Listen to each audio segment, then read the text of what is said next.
Hello everyone. Welcome to success with Rai academy. आज है 16 मई। 16 मई 2020 के दैनिक जागरण के राष्ट्रीय संस्करण को आज हम डिस्कस करेंगे। सबसे पहले हम अपनी मोटिवेशनल लाइन को देख लेते हैं। हर एक दिन एक टारगेट फिक्स करो और उसे पूरा करने में पूरा दिन लगा दो। कुछ सालों बाद आप भी महान लोगों में गिने जाने लगोगे। यानी अगर आप टाइम टेबल सेट करके पढ़ाई करते हैं या फिर एक रोड मैप लेकर तैयारी करते हैं तो निश्चित तौर पर एक समय, शायद वो ज़्यादा भी समय लग सकता है या फिर कम, लेकिन एक समय ऐसा आएगा जब आप सफल होंगे और आपकी गिनती सफल पाए हुए लोगों में की जाएगी।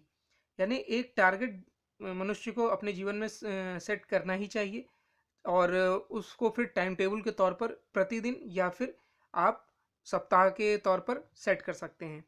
अगर आप ऐसा करते हैं और उसका पालन करते हैं तो निश्चित तौर पर सफलता आपको मिलेगी। अब आज के न्यूज़पेपर का डिस्कशन शुरू करते हैं। सबसे पहले हम लेते हैं नेशनल न्यूज़। नेशनल न्यूज़ हमारे लिए आज चार हैं। पहली नेशनल न्यूज़ है हमारी, बेड़ियों से मुक्त हुआ अन्नदाता। जिस तरीके से राहत पैकेज को टुकड़ों में बांट करके इसे आवंटित किया जा रहा है, उसी पर है ये न्यूज़। दूसरी न्यूज़ है हमारी, भारत में चीन से ज़्यादा संक्रमितों का आंकड़ा पहुंच गया है। ग्रीन जोन में मिल सकती है हरी झंडी, क्योंकि कल लॉकडाउन खत्म हो रहा है और उसमें ग्रीन जोन में और ऑरेंज और रेड जोन में भी छूट मिलेगी, लेकिन ग्रीन जोन को पूरी तरह से मुक्त किया जा सकता है। और यहाँ पर होगा कि सचेत, जो कि एक युद्ध पोत है, सचेत ने दी भारतीय तटरक्षक बल को समुद्र में नई तकनीक या फिर ताकत। पहली न्यूज है, बेड़ियों से मुक्त हुआ अन्नदाता। सरकार ने किसानों को पुरानी बेड़ियों से मुक्त कर खुला आकाश दे दिया है। इसके लिए आवश्यक वस्तु अधिनियम में संशोधन, एपीएमसी एक्ट और agriculture produce price and quality insurance जैसे तीन बड़े सुधारों को हरी झंडी देकर न सिर्फ अन्नदाता की झोली भरने की राह बनाई गई है, बल्कि भारत को दुनिया का प्रमुख खाद्यान्न आपूर्ति का केंद्र बनाने की दिशा में भी कदम बढ़ा दिया है। आर्थिक पैकेज की घोषणा के क्रम में तीसरे दिन वित्त मंत्री निर्मला सीतारमण ने कृषि और उससे संबद्ध विभिन्न क्षेत्रों में इंफ्रास्ट्रक्चर मजबूत करने पर जोर दिया है। राहत पैकेज में कृषि क्षेत्र के साथ पशुपालन, डेयरी, मत्स्य, खाद्य प्रसंस्करण, जड़ी बूटी, शहद उत्पादन और ऑपरेशन ग्रीन की कमजोर कड़ियों को सुदृढ़ करने पर जोर दिया है। राहत पैकेज में कृषि क्षेत्र के लिए लगभग 1.65 लाख करोड़ का प्रावधान किया गया है। वित्त मंत्री ने घोषणा की है कि सरकार एक केंद्रीय कानून लाएगी जिसके तहत किसान कभी भी और कहीं भी अपनी उपज ले जाने और बेचने को स्वतंत्र होंगे। अभी तक किसान राज्यों के agricultural produce marketing committee act के दायरे में आते हैं। इसके तहत किसान अपनी उपज निश्चित मंडी के लाइसेंसधारी आढ़ती को बेचने के लिए बाध्य हैं। कृषि क्षेत्र के लिए दूसरे कानून सुधार के तहत आवश्यक वस्तु अधिनियम 1955 की प्रतिबंधित सूची से अनाज, कृषि खाद्य सामग्री, तिलहन, खाद्य तेल, दाल, प्याज और आलू को बाहर कर दिया गया है। इससे क्षेत्र में जहां निवेश बढ़ेगा वहीं किसानों को इसकी उपज का बेहतर प्रतिस्पर्धी मूल्य प्राप्त होगा। इन सभी कृषि जैसे जो भी वैल्यू है, चैन वैल्यू, उसके लिए स्टॉक सीमा को हटा दिया गया है। असाधारण परिस्थितियों में अथवा कीमतों में 100% तक उछाल आने पर स्टॉक सीमा को लागू किया जा सकता है। तीसरा और महत्वपूर्ण घोषणा है कि किसानों के लिए फसल की बुआई के समय की उपज ही अनुमानित कीमत का पता लगाने का तंत्र विकसित किया जाएगा। कृषि क्षेत्र के इंफ्रास्ट्रक्चर को मजबूत बनाने के लिए 1 लाख करोड़ का फंड बनेगा जो घरेलू किसानों को आधुनिक टेक्नोलॉजी से लैस करेगा। खेतों के पास ही पर्याप्त कोल्ड स्टोरेज व पोस्ट हार्वेस्ट प्रबंधन के लिए जरूरी ढांचा बनेगा। इस क्षेत्र में स्टार्टअप को प्रोत्साहित किया जाएगा। वित्त मंत्री ने कृषि क्षेत्र की सबसे अहम कड़ी सूक्ष्म खाद्य प्रसंस्करण इकाइयों के विकास के लिए 10,000 करोड़ का प्रावधान किया है। नेक्स्ट न्यूज है, भारत में चीन से ज्यादा संक्रमितों की संख्या। यहां पर संक्रमितों होगा। देश में कोरोना संक्रमितों की संख्या चीन की संख्या को पार कर गई है। भारत में संक्रमितों की संख्या 85,000 से अधिक हो गई है, जबकि चीन का आंकड़ा 82,933 है। पेट्र के जुटाए आंकड़ों के अनुसार अब तक 85,538 लोग संक्रमित हो चुके हैं। 2,680 लोगों की जान जा चुकी है और 30,000 से अधिक लोग ठीक भी हुए हैं। पिछले 24 घंटों के दौरान महाराष्ट्र में 1576 नए मामले सामने आए हैं। कुल 49 मरीजों की मौत हुई है। फिलहाल यहां 29,100 संक्रमित हैं। कर्नाटक, केरल और दिल्ली में भी कई नए मामले सामने आए हैं। इस दौरान बंगाल में 10 और दिल्ली में 8 की मौत हुई है। मंत्रालय द्वारा सुबह 8 बजे जारी आंकड़ों के अनुसार 81,970 मरीज हो चुके थे। वहीं प्रेट द्वारा देर रात जारी आंकड़ों के अनुसार शुक्रवार रात 9 बजे तक संक्रमितों का आंकड़ा 85,538 हो चुका है। गुजरात में 340 मामले आए। शुक्रवार को 20 लोगों की मौत हुई। कुल मरने वालों की संख्या बढ़कर 606 हो गई है। वहीं शुक्रवार को ठीक होने वाले 282 मरीजों की छुट्टी मिल गई है। शुक्रवार को संक्रमण के मामलों में आंध्र प्रदेश में उछाल आया है। पिछले 24 घंटे में 102 नए मामले सामने आए हैं और संक्रमितों की संख्या 2,307 हो गई है। नए मामलों में 45 मरीज दूसरे राज्यों के हैं। वहीं शुक्रवार को ठीक होने पर 60 मरीजों को छुट्टी दे दी गई है। केरल में संक्रमण के 16 नए मामले सामने आने के बाद अब तक कुल 576 मामले हो गए हैं। राज्य के मुख्यमंत्री पी विजयन के अनुसार फिलहाल 80 लोग ही उपचाराधीन हैं। उन्होंने कहा कि राज्य में संक्रमण के मामले बढ़ना चिंता का विषय है। जो नए मामले सामने आए हैं उसमें 7 लोग विदेश से, 4 लोग पड़ोसी राज्य तमिलनाडु और 2 मुंबई से आए हैं। पिछले 24 घंटे के दौरान कर्नाटक में 69 मामले सामने आए हैं और कुल संख्या हो गई है 1,056। केंद्र के 5 अर्धसैनिक बलों बीएसएफ, सीआईएसएफ, सीआरपीएफ, सीआईएसएफ और एसएसबी के जवानों के कोरोना संक्रमित होने के 44 नए मामले सामने आए हैं। वहीं शुक्रवार को 20 जवान स्वस्थ होकर घर लौट गए। यह जानकारी देते हुए कि एक सरकारी प्रवक्ता ने कहा कि इन बलों के 848 जवान संक्रमण की चपेट में हैं। अब नेक्स्ट न्यूज पर आते हैं। नेक्स्ट न्यूज है ग्रीन जोन में मिल सकती है हरी झंडी। कोरोना के प्रसार की गति को कम करने के लक्ष्य के साथ लागू देशव्यापी लॉकडाउन का तीसरा चरण 17 मई को समाप्त हो रहा है। इस बात के स्पष्ट संकेत मिले हैं कि लॉकडाउन इसके बाद भी जारी रहेगा। मंगलवार को राष्ट्र के नाम संबोधन में प्रधानमंत्री नरेंद्र मोदी ने कहा था कि लॉकडाउन अभी पूरी तरह नहीं हटेगा। हालांकि उन्होंने चौथे चरण में ज्यादा छूट का संकेत भी दिया था। अधिकारियों के मुताबिक सोमवार यानी 18 मई से शुरू होने जा रहे चौथे चरण में ग्रीन जोन को पूरी तरह खोलने का फैसला किया जा सकता है। इस चरण में हॉटस्पॉट तय करने का अधिकार राज्य सरकार को मिलने की उम्मीद है। हालांकि शारीरिक दूरी का पालन करना और मास्क लगाने जैसे प्रावधान सभी के लिए अनिवार्य रहेंगे। गाइडलाइन जारी होने से पहले गृह मंत्री अमित शाह ने शुक्रवार को नॉर्थ ब्लॉक स्थित अपने कार्यालय में करीब 5 घंटे मंत्रालय के वरिष्ठ अधिकारियों से चर्चा की है। अधिकारियों का कहना है कि अगले चरण में ऑरेंज जोन में भी बहुत कम पाबंदियां रहेंगी। रेड जोन में भी कंटेनमेंट एरिया में ही सख्ती रखी जाएगी।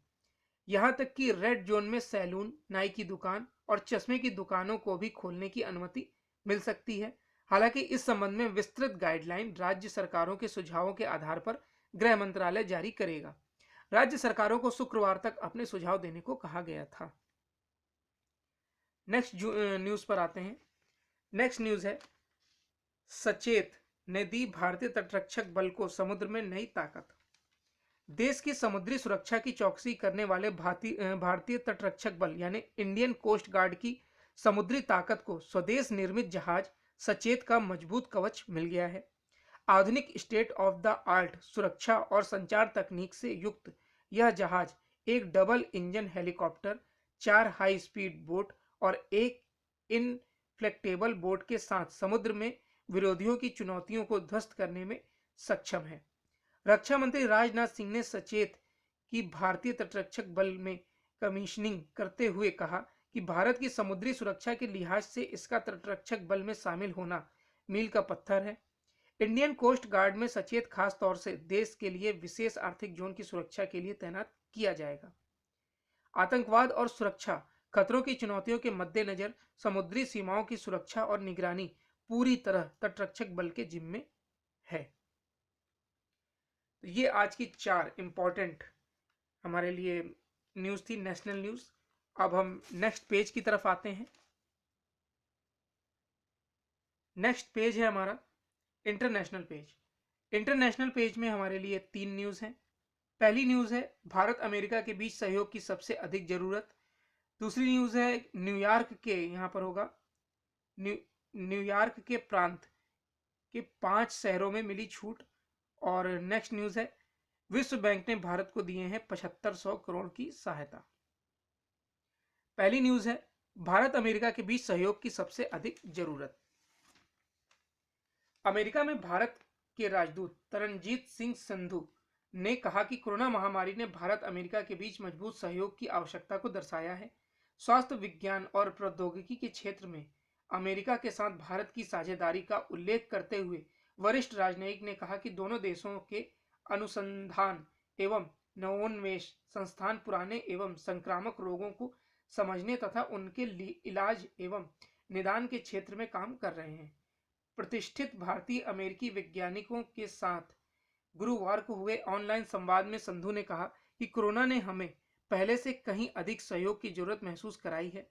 हमारे प्रधानमंत्री ने चुनौतियों से निपटने के लिए वैश्विक समन्वित प्रक्रिया पर जोर दिया है, जबकि हम इस संकट का सामना करने के लिए घरेलू क्षमताओं को भी मजबूत करने की दिशा में काम कर रहे हैं।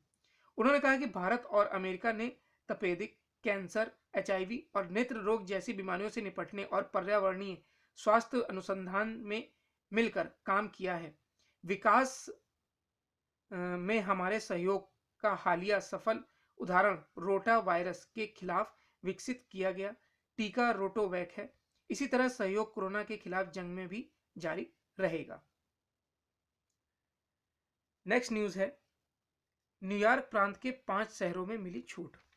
लॉकडाउन में चरणबद्ध तरीके से छूट के तहत न्यूयॉर्क प्रांत के 5 शहरों में शनिवार से कंस्ट्रक्शन, मैन्युफैक्चरिंग और रिटेल क्षेत्र में कामकाज शुरू हो गया है।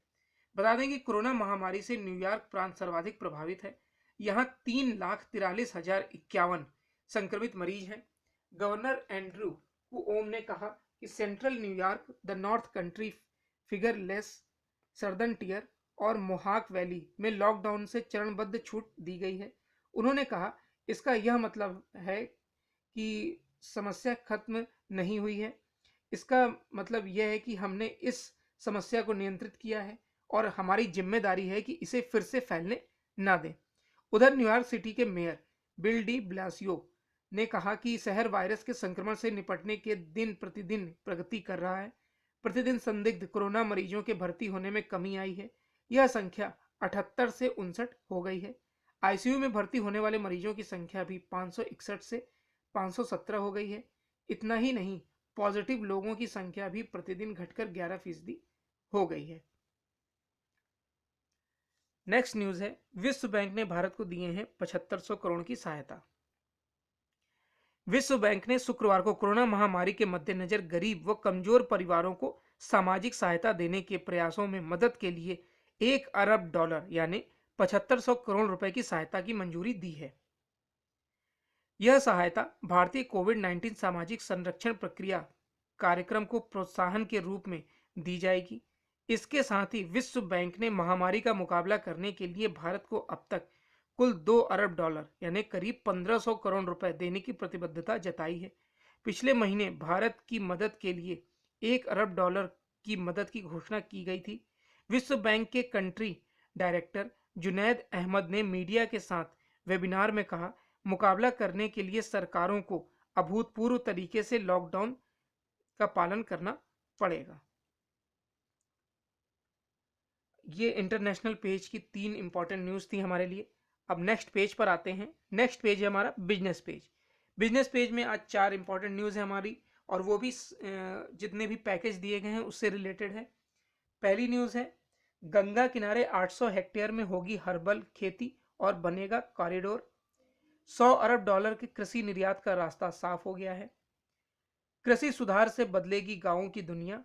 और पुरानी से कम दर पर मिलेंगे एमएसएमई को कर्ज। तो चलिए शुरू करते हैं पहली न्यूज को। गंगा किनारे 800 हेक्टेयर में होगी हर्बल खेती, बनेगा कॉरिडोर। भारत बड़े पैमाने पर दवा वाले प्लांट और हर्बल की खेती की तैयारी में जुट गया है। शुक्रवार को वित्त मंत्री निर्मला सीतारमण ने बताया कि हर्बल व दवा वाले प्लांट की खेती को 4,000 करोड़ के फंड बनाए गए हैं। इन प्लांट की खेती को गंगा किनारे की जमीन पर कॉरिडोर भी बनाया जाएगा। सरकार की तरफ से दी गई जानकारी के मुताबिक हर्बल व दवा वाले प्लांट की खेती की पूरी रूपरेखा नेशनल मेडिसिनल प्लांट्स बोर्ड यानी NMPB बनाएगा। अगले 2 साल में 10 लाख हेक्टेयर जमीन पर हर्बल की खेती की योजना है, जिसके तहत NMPB गंगा किनारे की 800 हेक्टेयर की जमीन पर हर्बल की खेती के लिए कॉरिडोर विकसित करेगा। वित्त मंत्री ने बताया कि इस खेती से अगले 2 साल में किसानों को 5,000 करोड़ रुपए की आय का अनुमान है। हर्बल उत्पादों की बिक्री के लिए क्षेत्रीय मंडी का एक नेटवर्क स्थापित किया जाएगा। हर्बल उत्पादों की विदेश में भारी मांग है और इससे विदेशी मुद्रा अर्जित करने में भी मदद मिलेगी। नेक्स्ट न्यूज है, $100 अरब के कृषि निर्यात का रास्ता साफ। कृषि क्षेत्र को लेकर शुक्रवार को वित्त मंत्री निर्मला सीतारमण की घोषणा के बाद $100 अरब यानी 7 लाख करोड़ रुपए से अधिक के कृषि निर्यात का रास्ता साफ हो गया है। प्रधानमंत्री नरेंद्र मोदी की अध्यक्षता वाली कैबिनेट कमेटी ने दिसंबर 2018 में कृषि निर्यात नीति को मंजूरी दी थी। इसके तहत कृषि निर्यात को वर्ष 2022 तक $100 अरब तक ले जाने का लक्ष्य रखा गया था। नीति में कहा गया है कि इस लक्ष्य को हासिल करने के लिए सरकार लॉजिस्टिक और इंफ्रास्ट्रक्चर सपोर्ट देगी। इसके तहत सरकार क्लस्टर निर्माण पर फोकस करेगी और किसानों को सीधे तौर पर निर्यात करने लायक वातावरण तैयार करेगी। सरकार का सबसे महत्वपूर्ण फैसला अनाज, आलू, प्याज, खाद्य तेल, तिलहन और दाल जैसे खाद्य पदार्थों को आवश्यक वस्तुओं से बाहर करना है। दूसरा महत्वपूर्ण फैसला किसानों को उनके उत्पादन के लिए मार्केटिंग का विकल्प देना है। अभी किसान मंडी में लाइसेंसधारी व्यापारी को ही अपना उत्पादन बेचने के लिए मजबूर हैं, जबकि किसी भी औद्योगिक उत्पादन के लिए इस प्रकार की कोई बंदिश नहीं है। अब किसान अपने माल को अपनी मर्जी से दुनिया के किसी भी कोने में बेच सकेंगे। Trade promotion council of India के चेयरमैन मोहित सिंगला कहते हैं कि मान लीजिए भारत में किसानों को प्याज की कीमत 5 रुपए मिल रही है और दूसरे देशों में 20 रुपए, तो किसानों को अपने उत्पादन को वहां बेचने की छूट होगी। वे अपने उत्पादन को रोक कर रख सकते हैं। आवश्यक वस्तुओं की श्रेणी से बाहर आने से आलू, दाल, तिलहन जैसे उत्पादों के निर्यात शुरू होंगे और उनके उत्पादन भी बढ़ेंगे। नेक्स्ट न्यूज है, कृषि सुधार से बदलेगी गांवों की दुनिया। कृषि क्षेत्र के प्रस्तावित 3 कानूनी सुधारों से गांवों की दुनिया बदल सकती है। इन तीनों सुधारों को ठीक से लागू किया गया तो एक देश एक बाजार का सपना सरकार का साकार हो जाएगा। किसान खेत से अपनी उपज किसी को भी बेच सकता है। देश के किसी हिस्से में अपनी जिस जो बेचने की छूट मिलेगी वो वाकई में प्रोत्साहित करेगी किसानों को। इससे निजी मीडिया मंडियों के खुलने का रास्ता आसान हो जाएगा, जिसमें निवेश की संभावनाएं बढ़ेंगी। किसान अपनी खेती में वही पैदा करेगा जिसकी घरेलू बाजार से लेकर वैश्विक स्तर पर मांग होगी। इनमें आवश्यक वस्तु अधिनियम, APMC एक्ट और agriculture produce price and quality insurance शामिल है। किसानों के साथ कृषि क्षेत्र के निवेशकों के लिए सबसे बड़ी बाधा 1955 में आवश्यक वस्तु अधिनियम है। इस जैसे दशकों पुराने कानूनों को मौजूदा परिस्थितियों के हिसाब से बदलने या हटाने की सख्त जरूरत थी, जिसकी अब तक कोशिश नहीं की गई है। इसका खामियाजा सीधा कृषि व किसानों को उठाना पड़ा।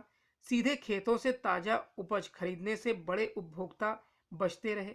किसान और उपभोक्ता दोनों की निर्भरता मंडियों पर टिक गई। खाद्यान्न, दलहन, तिलहन और अन्य सब्जियों का उत्पादन जरूरत से ज्यादा होने के बावजूद इन्हें आवश्यक वस्तु अधिनियम के दायरे से अलग नहीं किया गया। नेक्स्ट न्यूज है हमारी, पुरानी से कम दर पर मिलेंगे एमएसएमई को कर्ज। सूक्ष्म, लघु व मझोली कंपनियों को 3 लाख करोड़ रुपए के बिना गिरवी वाले कर्ज 9 से 10% की दर पर मिल सकते हैं। अभी देश का सबसे बड़ा कर्जदाता भारतीय स्टेट बैंक एमएसएमई को बिना गिरवी वाले कर्ज 10.5% की दर से देता है। गैर बैंकिंग वित्तीय कंपनियां यानी एनबीएफसी की तरफ से एमएसएमई को जो कर्ज दिया जाएगा उसकी ब्याज दर 14% हो सकती है। गत बुधवार को वित्त मंत्री निर्मला सीतारमण ने एमएसएमई के लिए राहत पैकेज की घोषणा की थी। इसके तहत एमएसएमई को 3 लाख करोड़ रुपए के बिना गिरवी वाले कर्ज देने का प्रावधान किया गया है। इसके लिए एमएसएमई से कोई फीस नहीं ली जाएगी। इस कर्ज के वितरण के लिए अगले 3-4 दिनों में बैंकों को विस्तृत निर्देश दिए जा सकते हैं। अभी एमएसएमई को बिना गिरवी वाले जो कर्ज दिए जा रहे हैं उसकी ब्याज दर 10.5% है।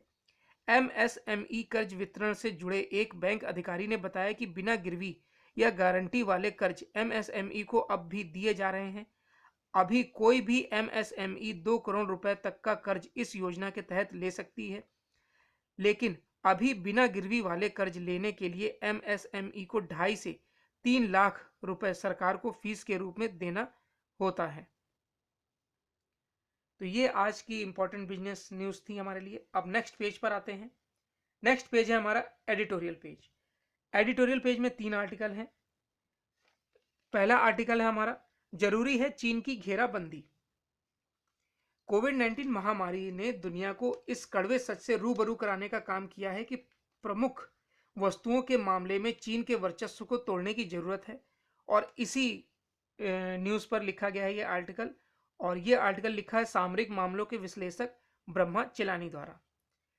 नेक्स्ट आर्टिकल है आत्मनिर्भर बनने की राह। एमएसएमई की मजबूती से गरीबी, बेकारी, असमानता के साथ पलायन की भी समस्या का समाधान हो सकता है और एक आत्मनिर्भर भारत का निर्माण हो सकता है। इसी पर लिखा गया है ये आर्टिकल। और ये आर्टिकल लिखा है आर्थिक मामलों के जानकार एवं केंद्रीय सचिवालय सेवा के अधिकारी रमेश कुमार दुबे द्वारा। तीसरा आर्टिकल है हमारा, राहत का असर। जो पैकेज दिया जा रहा है उससे कितनी राहत होगी और उसके क्या दूरगामी परिणाम होंगे, उस पर लिखा गया है ये तीसरा आर्टिकल। सबसे पहले हम अपने पहले आर्टिकल को देख लेते हैं। जरूरी है चीन की घेराबंदी।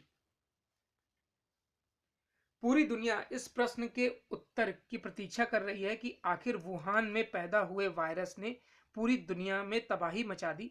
इससे जान माल को जो नुकसान हुआ है उसकी था लेना मुश्किल है।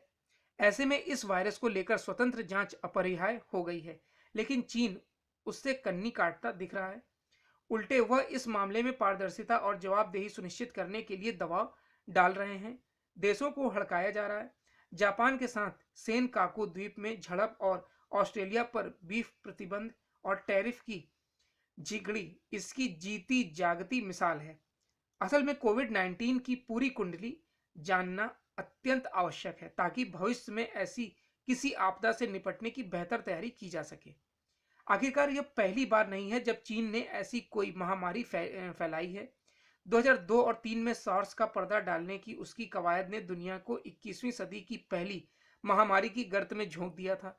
अमेरिकी राष्ट्रपति दो टूक कह रहे हैं कि अगर यह कोई भूल थी तो भूल मानी जाएगी, लेकिन यदि चीन ने जानबूझकर इसे अंजाम दिया है तो इसके गंभीर परिणाम भी भुगतने होंगे।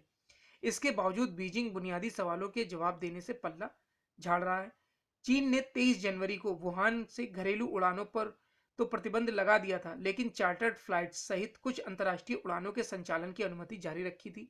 मार्च के अंत तक दूसरे चीनी शहरों से विदेशियों की आवाजाही जारी रखकर उसने इस बीमारी के अंतर्राष्ट्रीय प्रसार को ही बढ़ावा दिया।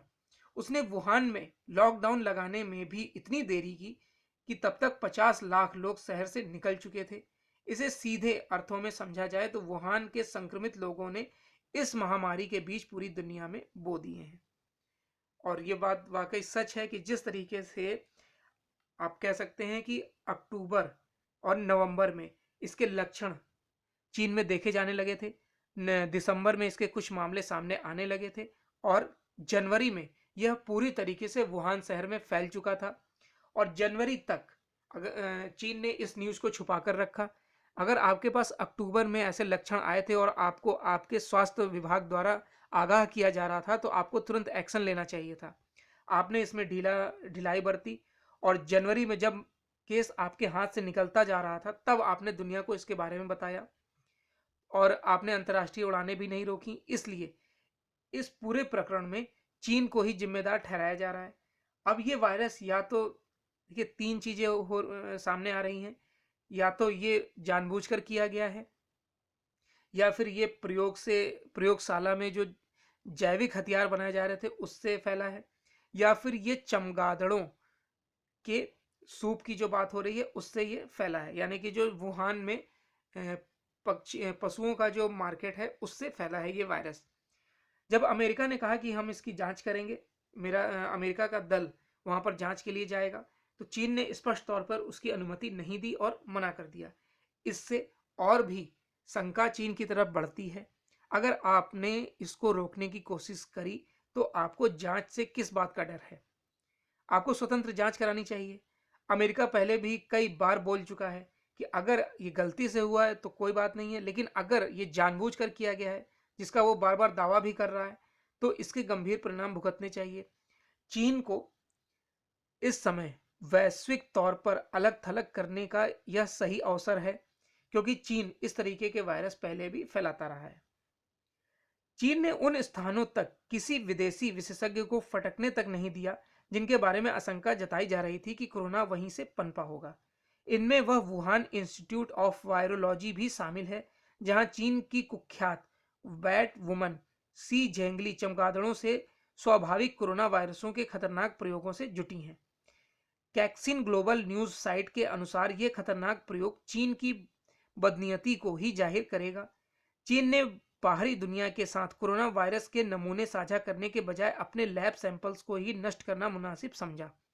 अमेरिकी खुफिया विभाग ने पुष्टि की है कि वह इसकी जांच में जुटा है कि कोरोना वायरस कहीं वुहान प्रयोगशाला में किसी दुर्घटना का परिणाम तो नहीं है। पोम्पियो का कहना है कि पहले से ही ऐसे तमाम साक्ष्य हैं जो इसकी पुष्टि करते हैं कि यह वायरस वुहान प्रयोगशाला की देन है। चीन प्रारंभ में जब संक्रमण के प्रसार के खतरे को खारिज कर रहा था, तब मास्क से लेकर स्वास्थ्य सुरक्षा उपकरणों के आक्रामक आयात में भी जुटा था। G7 के देशों के अलावा भारत और तमाम मुल्क WHO में सुधार के लिए आवाज उठा रहे हैं। ऐसे में चीन द्वारा इस एजेंसी को $3 करोड़ की अतिरिक्त मदद इन आवाजों की राह भटकाने की कोशिश कर रही है। अंतर्राष्ट्रीय नियम यही कहते हैं कि ऐसी किसी बीमारी जिसमें वैश्विक महामारी बनने की आशंका हो, उसका 24 घंटे में आकलन कर जानकारी WHO को दी जानी चाहिए।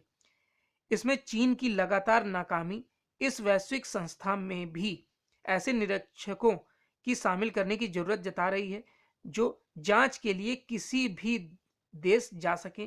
पैसों के दम पर चीन न तो किसी वैश्विक आपदा का ठीकरा किसी और पर फोड़ सकता है और न ही इससे उसके खिलाफ आक्रोश शांत होने वाला है। वित्तीय आशंका और घुड़कियों वाली उसकी मिश्रित रणनीति उसके खिलाफ अविश्वास और असंतोष को ही बढ़ावा देगी। नेक्स्ट आर्टिकल है आत्मनिर्भर बनने की राह। विकसित देशों के पिछले 2 सदी के इतिहास को देखें तो शहर प्रवास और व्यापार विकास के कारगर हथियार रहे हैं। विश्व बैंक ने भी इसे नुस्खे को गरीबी उन्मूलन का सशक्त हथियार माना है। इसलिए तीसरी दुनिया के देशों ने इस नुस्खे को अपनाने के में देर नहीं की है। लेकिन लॉकडाउन के दौरान पैदा हुई विकट हालात देखें तो विकसित देशों का यह फार्मूला भारत में फेल नजर आ रहा है। पोटली में अपनी गृहस्थी समेटे लाखों लोग पैदल, साइकिल, रिक्शा, ट्रक, रेल आदि से अपने अपने गांवों की ओर कूच कर रहे हैं। देखा जाए तो यूरोपीय देशों की भांति भारत में प्रवास बेहतर संभावनाओं की खोज में ना होकर मजबूरी में हुआ है। यह मजबूरी खेती के घाटे का सौदा बनने और देश भर में फैले करोड़ों लघु एवं कुटीर उद्योगों के तहस नहस होने से पैदा हुई है। भले ही सरकार ने लघु एवं कुटीर उद्योग को सूक्ष्म लघु एवं मध्यम उद्योग यानी MSME मंत्रालय के तहत एकीकृत किया हो, लेकिन इस क्षेत्र को बड़े उद्योग की भांति सुविधाएं नहीं मिल पाई हैं। MSME क्षेत्र विविधताओं से भरा हुआ है। यह क्षेत्र जमीनी ग्रामोद्योग से शुरू होकर ऑटो, कलपुर्जे के उत्पादन, माइक्रो प्रोसेसर, इलेक्ट्रॉनिक और चिकित्सा उपकरणों तक फैला हुआ है। विनिर्माण क्षेत्र में इस क्षेत्र की करीब 40% हिस्सेदारी है और सकल घरेलू उत्पादन जीडीपी में यह 8% योगदान करता है। यह क्षेत्र 12 करोड़ से अधिक लोगों को रोजगार उपलब्ध कराता है। इन बहुआयामी लाभों के बावजूद एमएसएमई क्षेत्र अनगिनत समस्याओं से जूझता रहा है, जिसमें मुख्यतः है पूंजी की कमी। जीएसटी और नोटबंदी की मार से एमएसएमई को बचाने के लिए मोदी सरकार ने नवंबर 2018 में 1 दर्जन योजनाएं शुरू की थी। सरकार ने न सिर्फ एमएसएमई से खरीद की सीमा बढ़ाई, बल्कि गवर्नमेंट ई मार्केट अर्थात जैसे योजनाओं के सीधे सरकार को बेचने को छूट भी दी थी। इसमें एमएसएमई उत्पादों का सरकारी खरीद तक पहुंचना आसान हो गया। सरकार ने एमएसएमई क्षेत्र के लिए 3 लाख करोड़ रुपए के फंड का भी प्रावधान किया है। एमएसएमई के कर्ज में सबसे बड़ी बाधा गारंटर की होती है, जिसे दूर करते हुए सरकार ने इन इकाइयों को बिना गारंटी लोन की व्यवस्था की है। इस लोन की समय सीमा 4 वर्ष होगी। संकटग्रस्त इकाइयों के लिए 20,000 करोड़ रुपए की नकदी की व्यवस्था करने के साथ साथ फंड में 50,000 करोड़ रुपए की इक्विटी निवेश किया गया है। तीसरा आर्टिकल है हमारा राहत का असर। जैसा अपेक्षित था, वित्त मंत्री निर्मला सीतारमण ने 20 लाख करोड़ रुपए के आर्थिक पैकेज के तीसरे हिस्से की घोषणा करते हुए किसानों को राहत देने वाले तमाम उपाय गिनाए हैं। इनमें कुछ वे भी हैं जिनकी घोषणा कोरोना संकट के प्रारंभ में ही कर दी गई थी।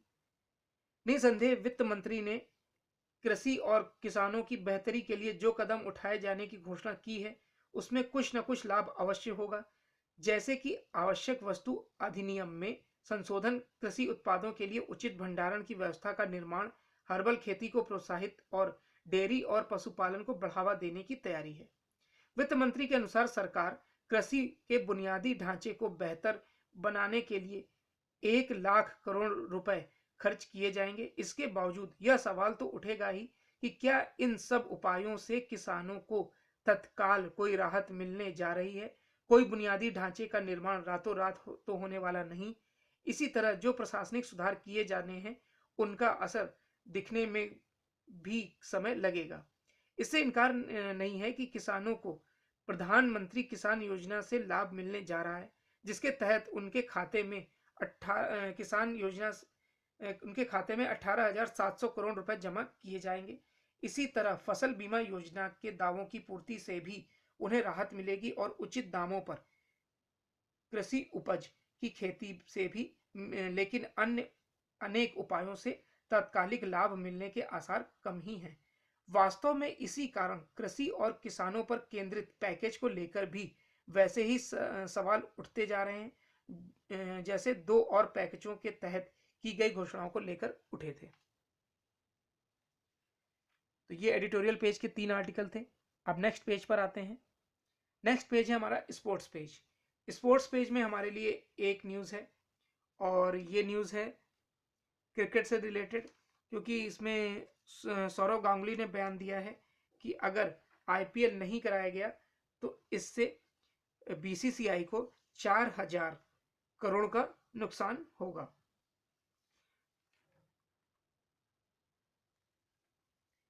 बीसीसीआई के अध्यक्ष सौरव गांगुली ने कहा है कि अगर इस साल आईपीएल का आयोजन नहीं होता है तो हमें करीब 4,000 करोड़ रुपए का नुकसान होगा।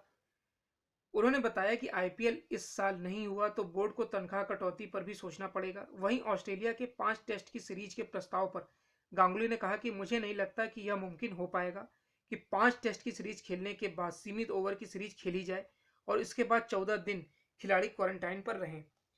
इससे दौरा बहुत लंबा हो जाएगा। इसके अलावा बीसीसीआई के अधिकारी ने कहा कि अगर जरूरत पड़ती है तो भारत पूरी टेस्ट सीरीज एडिलेड में ही खेलने के लिए राजी हो जाएगा।